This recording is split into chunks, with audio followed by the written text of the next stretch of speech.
જાતિઓની અંદર જે કેટલાક જાતિઓ છે એને અનામત લાભ નથી મળ્યો, સુપ્રીમ કોર્ટનું એવું થાય છે, જેથી એને વર્ગીકરણ નાખ્યું છે કે જે જાતિને અનામત નથી મળ્યું એને અનામત મળે, એટલા માટે જેણે પેલા અગાઉ અનામત લઈ લીધી છે એને અનામત ના આપે.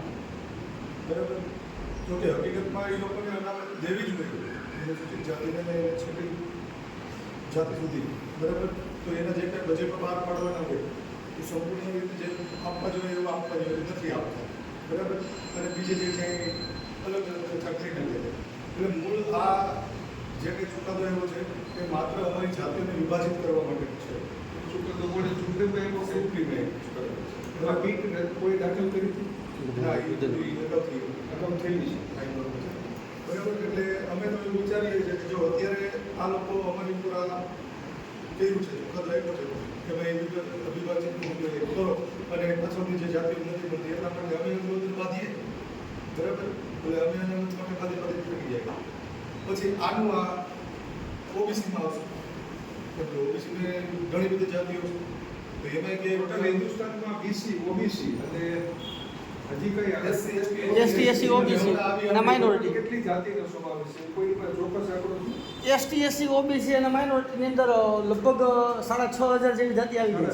6,500 બરાબર. એટલે હવે હમણાં ઈડબ્લ્યુએસસી આવ્યું છે, તો અમે તો એવું કહીએ છીએ કે જો વર્ગીકરણ કરવું હોય તો ઈડબ્લ્યુએસસી એવું અમે કરવાનું કે એમાં તમે જે 10% અનામત આપે છે તે 10% અનામતમાં 8% તો માત્ર એક કોઈ એક જાતિવાળા જ અનામત લઈ જાય છે. 2%માં ગેડા બેઠા લોકોને મળે છે. એમાં એવી જણા તો આવ્યો તો આવ્યો ના આવ્યો. જો તમારે વર્ગીકરણ કરવું છે તો બધાનું કરો ને, એકનું શા માટે? એટલે આ જે કંઈ ચુકાદો આવ્યો છે, ચુકાદાને અમારા સમગ્ર અનુસૂચિત અને અનુસૂચિત જનજાતિ સમાજે નકાર્યો છે અને એને લઈને ભારત બંધનું એલાન આવ્યું છે. કઈ તારીખ છે? 21 તારીખ. 21 તારીખ. કોઈ રજાનો જાહેર દિવસ નથી ને? નહીં. એ વખતે દિવસ એવું છે ને? બોલાય છે નહીં.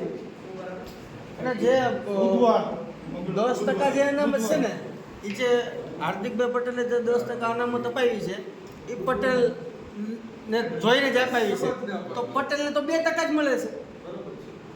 જે અનામત મળે છે પટેલને 2% મળે છે, એની અંદર જે બીજી જાતિઓ નાખી છે એને 8% મળે છે. હાલ હાર્દિકભાઈ પટેલ ભાજપના શાસનમાં છે, તો હાર્દિકભાઈ પટેલને બોલવું પડે ને, એ નથી બોલતા. એટલે ટૂંકમાં કહેવાનો મિનિંગ એ છે કે આ જે વર્ગીકરણ કરે છે ને એ અંદરો અંદર સમાજને બધાડવાની વાત છે. આપણે શું તો ઇન્ડિયા લેવલનું છે? ઇન્ડિયા લેવલનો, સ્ટેટ લેવલ નહીં સ્ટેટ લેવલનો નથી. એટલે સુપ્રીમ કોર્ટે એવું કીધું છે રાજ્ય સરકારોને તમે આમ અમલ કરો. સુપ્રીમ કોર્ટે કીધું છે રાજ્ય સરકારોને તમે અમલ કરો.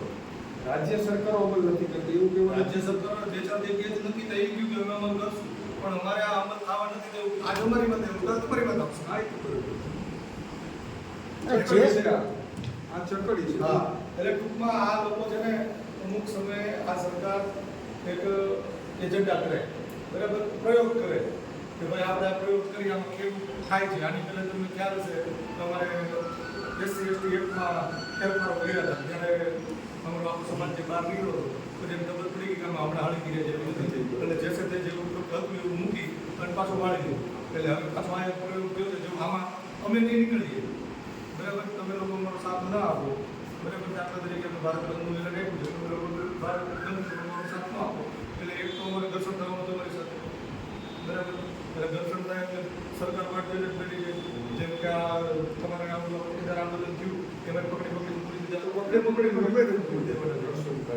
એટલે આ કેસો દાખલ થાય આ બધું થાય પ્લસ અમે કરીને મારી હેરાન થવાના પછી અમે નહીં લડી શકીએ એટલે સરકાર તેમ જે કાલ આપત્તિ ગયું હવે બીજો પ્રયોગ હવે ઓબીસીમાં જાઓ. ઓબીસીમાં તો ભાઈ હજારો જાતિઓ છે. આટલે કેટલી જાતિ છે આપણા દેશમાં? ખાલી અમે તો એવું થઈ છે કે અમારા અનામત જોતી જ નથી કાઢી નાખવાનો. અમને ખાલી એક જ વસ્તુ જોતી હોય કે જેટલી જેની સંખ્યા બારી એટલી એની ભાગીદારી આપી. અને કાંઈ વાંધો નહીં, આ તો કેસ સમજાઈ ગયો. આપણે તો કોઈ હોદ્દા ઉપર નથી નહીં. અને આ દેશમાં આપણે તો કંઈ છીએ નહીં.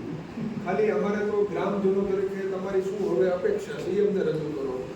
અમારી અપેક્ષા એ છે કે 21 તારીખે તમે અમને સાથ આપી અને સવારથી તમારી જે કંઈ દુકાનો કે જે કંઈ બંધમાં છે ને એક તમને કહ્યું, અત્યાર સુધી અમે કોઈ પણ પ્રશ્ન હોય, કારણ કે દરબાર સમાજ હોય તો ભલે, મુસ્લિમ સમાજ હોય તો ભલે, આપણે દલિત સમાજ હોય તો ભલે, પટેલ સમાજનું હોય તો ભલે બંધનું અમે અમારા વેપારીમાં એક ખરડો પસાર કર્યો હતો કે ભાઈ આવું બંધ રાખવાનું આવ્યા જ રાખે તો અમે એવો નિર્ણય લીધો હતો બંધાઈ રહી જાય ચાલુ રહી જાય અને બહારથી આવે એટલે મુશ્કેલી ન પડે એટલે લગભગ આપણો ટાઈમ 12 થી 4 નો રાખેલો છે ટાઈમ માટે કે 12 થી 5 બંધ રાખવાનો સમય સવારથી નહીં પણ અમારો 12 થી 5 હોય છે આપણે છે ને આપણે શેઠ 5 થી 5 રાખવી છે બધાને રાખી દઈએ હા, તોય અમે એ જ સમય અને એમાં અમારે પણ એમ નથી આજે ઈ જે મુદ્દો છે ને એ સામાજિક મુદ્દો છે નહીં. બરોબર છે કે કોઈ વ્યક્તિને તકલીફ ન પડે પણ આ જે છે ને ઓલ ઇન્ડિયાની હરેક વ્યક્તિ ઉપર હાલ અમારી ઉપર એવું છે એમાં એવું થાય મારી વાત સાંભળો કે 12 થી 5 ના કાયદામાં અમે કઈ ફેરફાર કરવી ને તો અમારે આખા બોર્ડની પરમિશન એમાં હોય છે. બરોબર. અત્યાર સુધી અમે આ જ નિર્ણય લીધા છે હરેક સમાજ આવી રહ્યા છે એવું નથી ના રે. આ સમાજ આવી નહીં રહેવું એમ. નહીં, બરાબર. પછી આ તો આપણે હિન્દુની વાત છે મુસ્લિમ સમાજ હોય તો આ ગામમાં હારે રહેલા છે આપણે એમ. પણ શેઠ આખા ભારતની અંદર આ રીતે જ ભારત બંધ થવાનું એના છે ટાઈમમાં તો ફેરફાર આવે જ આખા ભારતમાં કોઈ જગ્યાએ બપોર પછી છે કોઈ જગ્યાએ આખો દિવસ ના આખો દિવસ જ છે આખો દિવસ ને ટૂંકમાં 2 વાગ્યા સુધી આપણે લાંબો આખો દિવસ નથી રહેતા આપણે સવારથી બપોર 2 વાગ્યા સુધી બે ને બદલે 5 વગાડે અમે રાખી દઈએ છીએ આપણું બંધારણ છે એનું ઈ જ રહે પણ ઈ તો શેઠ આપણે સવારમાં ચાલુ રહે તો પછી ચાલુ જ ગણાવવાનું છે ને ન ગણાય. 5 વાગે કે ગામ 5 વાગે કે ગામ બંધ હોય એમ 5 વાગે કે ગામ બંધ હોય. હા 4 હા તો કોઈ પણ વસ્તુ દરબાર સમાજનું તો અમે ઈ જ રીતે ચિત્તરમાં તમને નિયમ જ કહી દો કાલે કોઈ પટેલ સમાજનું હોય તો ભલે દરબાર સમાજનું હોય તો ભલે કે કોઈ પણ હોય એટલે વેપારી એક નક્કી કરી લીધું કે આપણે દર વખતે